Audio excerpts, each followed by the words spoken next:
I rented a fake apartment, and accidentally got ProRevenge. So this happened a long time ago. It's probably okay to post here. It was November 2009, and I was jamming to I Got a Feeling by the Black Eyed Peas, looking for a cheap apartment. I find a great ad in Craigslist, and arrange for a viewing. I meet the landlady, a portly shrew with a Betty Page haircut. I wasn't here for the company, however, but for the cheap room. It's not great looking, but it is cheap, so I tell her I am interested. She tells me the place is mine if I can get a deposit by end of day. Sweet. I rip to the bank and grab the $450 bucks needed. A half a month's rent.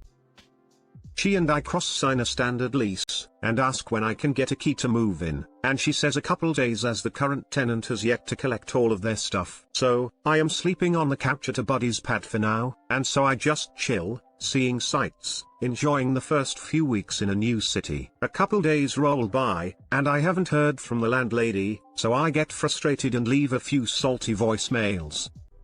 But alas, I was ghosted. Finally, she leaves me a voicemail and says she's sorry, but she cannot rent the place to me. I start to get angry.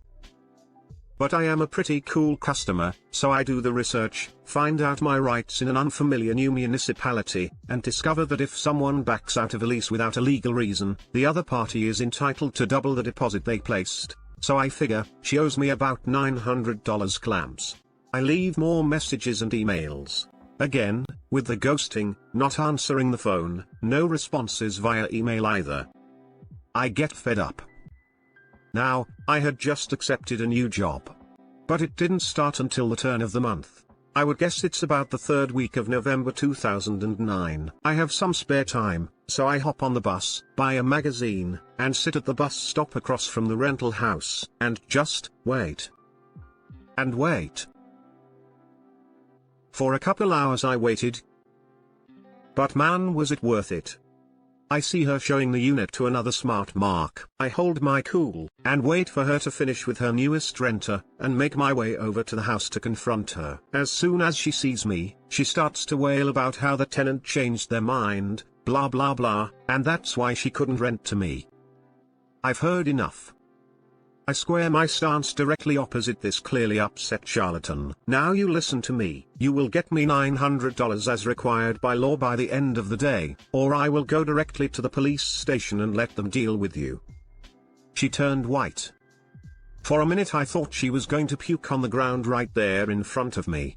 She says, "Hold on, I will get you your money." I remember thinking, shit, that was easier than I thought. She goes upstairs. The unit was a basement unit in the house she was living in, and I shit you not, hands me a wad of cash and says, "Here, this is ruining my Christmas." But here. She almost pushed me off balance as she jammed the messy wad of cash into me. "Thank you. Good day," I say and take the money, count it, and walk away. I didn't turn around and look back, got on the first bus that stopped nearby heading back toward the direction of my friend's house. Not until I was home did I calm down and realize it was going to be a sweet Christmas, all thanks to a lying phony cheapskate. However, this is not the end of the revenge.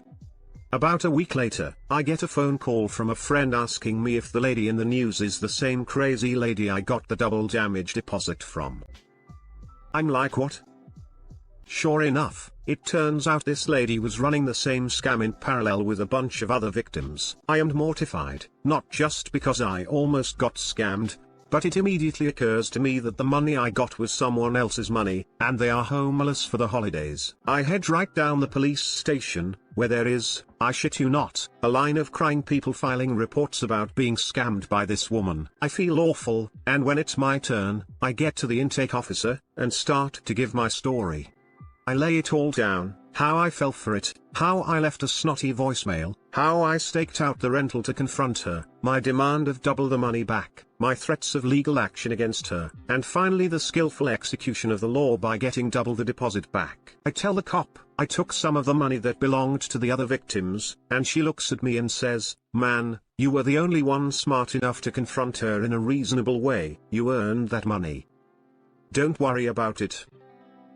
A young lady who was now homeless and desperate couldn't help but overhear, and as I am leaving the police station, she approaches me and says, "Hey, did you get your money back from that witch?" To which I sheepishly reply, "Actually I got double my deposit from her when I threatened her with the police." The girl blinks a couple times, and finally grins, starts a slow clap, and announces to the other victims still waiting to give a statement in the lobby of the police station, "This guy took her for double the damage deposit." I cringed. But then, in the most unexpected turn of events, the line of victims began applauding, I suppose with the realization that while their money was gone, someone had really screwed her back, and that made them happy. They cheered, I felt better, the cops laughed, and we all, there had to be 20 people in all, had a joyful cosmic moment of holiday schadenfreude at her expense. I left the police station with a clean conscience and a smile on my face, and enjoyed every last penny of that worthless witch's nasty stack. Now to the comments. What a great story. And everyone really did stand and clap. Well done. Canadians. Americans would have been fighting for that extra dough. Anyone who thinks Americans fight more often than Canadians has clearly never heard of hockey before. In all seriousness, love this story. Good on OP for finding out the local law and putting it to good use. I believe the story of the fraud. But adding the ducking slow clap at the police station by someone who is now homeless and broke? Not one bit. Wasn't it so convenient that a literal lobby full of people who had been scammed by this woman decided to show up on the same day and time? That part was another flag for me.